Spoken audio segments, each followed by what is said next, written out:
أعوذ بالله من الشيطان الرجيم بسم الله الرحمن الرحيم الله خالق كل شيء وهو على كل شيء وكيل له مقاليد السماوات والأرض والذين كفروا بآيات الله أولئك هم الخاسرون صدق اللہ العظیم۔ 24واں پارہ ہے، سورہ زمر کا 6واں رکوع ہے، آخر سے 2 آیات پڑھی گئی۔ ان آیات میں اللہ تعالیٰ نے اپنی قدرت کو بیان فرمایا ہے۔ اس سے پہلے ناکام ہونے والے لوگوں اور کامیاب ہونے والے لوگوں کا تذکرہ تھا، اور اس سے پہلے شرک کی تردید تھی۔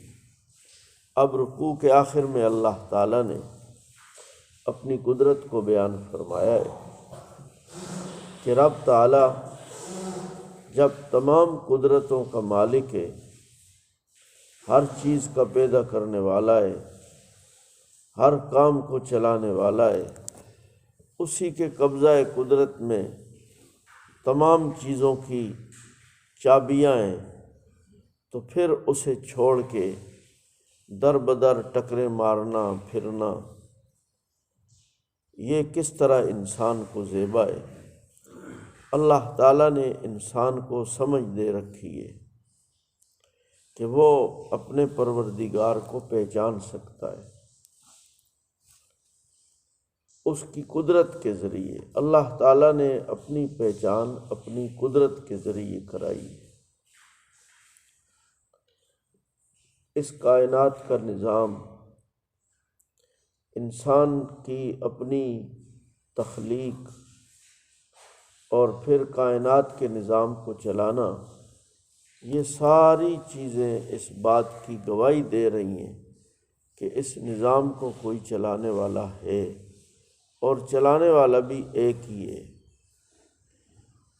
جب وہ ان سب چیزوں کا مالک ہے، پورے جہان کو چلانے والا ہے، تو اس پوری کائنات، اس کا کچھ حصہ تھوڑا سا ہمیں نظر آ رہا ہے جس میں ہم رہتے ہیں اور اس کو استعمال کرتے ہیں، اور اس سے بہت زیادہ حصہ جس کو شمار بھی نہیں کیا جا سکتا، وہ انسان کو نظر نہیں آ رہا، نہ آنکھوں سے نظر آ رہا ہے اور نہ کسی دوسرے آلات سے نظر آ رہا ہے کہ اس کائنات میں کیا ہے اور وہ نظام کس طرح چل رہا ہے۔ تو یہ پوری کائنات اس کے سامنے ایک انسان کی حیثیت 1% کا 1% حصہ بھی نہیں ہے، کچھ حیثیت نہیں رکھتا۔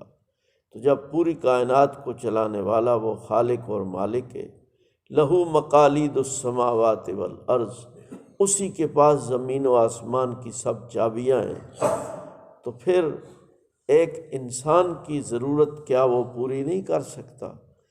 ان چیزوں کو، اس نظام کو دکھا کے بتا کے اللہ تعالیٰ نے انسان کو شرک سے روکا ہے۔ شرک سے روکنے کی 3 فائدے ہیں۔ پہلا یہ کہ شرک نہ کرنے والا اور اللہ کی توحید کو ماننے والا، اللہ کو وحدہ لا شریک ماننے والا، اپنی ساری ضروریات اس پروردگار سے وابستہ رکھنے والا، اسے سب سے پہلا فائدہ یہ ہے کہ وہ کائنات میں در بدر ٹھوکریں کھانے سے بچ جاتا ہے۔ دوسرا فائدہ، کائنات کا نظام ٹھیک رہتا ہے۔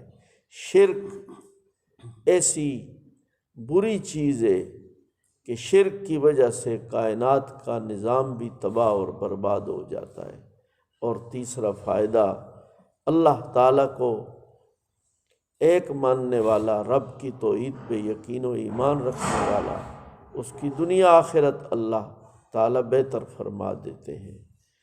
اور شرک ایسی بیماری ہے جس سے ہمیشہ تباہی ہے۔ اس لیے ان آیات میں اللہ تعالیٰ نے فرمایا ہے، اللہ خالق کل شیء، اللہ تعالیٰ ہر چیز کا بنانے والا ہے، وہ علی کل شیء وکیل، اور وہی ہر چیز کا ذمہ دار ہے۔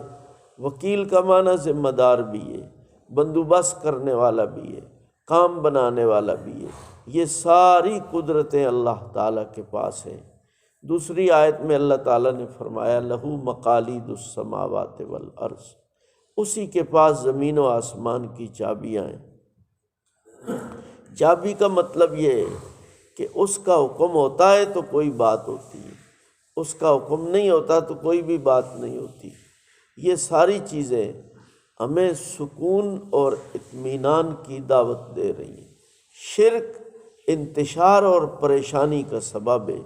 کبھی بندہ ایک جگہ جاتا ہے، کبھی دوسری جگہ جاتا ہے، بنتا بھی کچھ نہیں ہے، جبکہ ایک پروردگار اور اسی کی توحید پہ یقین و ایمان انسان کے لیے سکون اور آبادی کا ذریعہ ہے۔ مثلاً ہم اسپتال میں جاتے ہیں، آنکھوں کا ڈاکٹر الگ ہے، کانوں کا الگ ہے، معدے کا الگ ہے، ہڈیوں کا اسپیشلسٹ الگ ہے، جگہ جگہ جانا پڑتا ہے۔ اسی طرح ایک آدمی دفتر جاتا ہے اپنا کیس لے کے، اپنی فائل لے کے، ایک آفیسر کے پاس جاتا ہے، دوسرے کلرک کے پاس جاتا ہے، تیسرے کے پاس جاتا ہے، سارا دن اس کا گزر جاتا ہے۔ کبھی ہفتوں لگ جاتے ہیں، مہینوں لگ جاتے ہیں، سالوں لگ جاتے ہیں، در بدر وہ پھرتا ہے کہ اس کا کام تقسیم ہے۔ اسی طرح ایک آدمی اپنے کام کو، اپنی فائل کو لے کے جاتا ہے ایک آفیسر کے پاس، اور اس کے سارے کام وہیں ہو بھی جاتے ہیں۔ دوسری جگہ در بدر پھرنے والا، اس کا کام کہیں بنتا ہے اور کہیں نہیں بنتا، اور ایک ہی جگہ جانے والا جس کے سارے کام ہو جاتے ہیں، اس میں آرام اور سکون ہے۔ اسی طرح جو پروردگار کو مانتا ہے اس میں آرام اور سکون ہے۔ در بدر پھرنے والے کا کچھ بھی نہیں ہوتا سب اللہ تعالیٰ کی قدرت کا ہے۔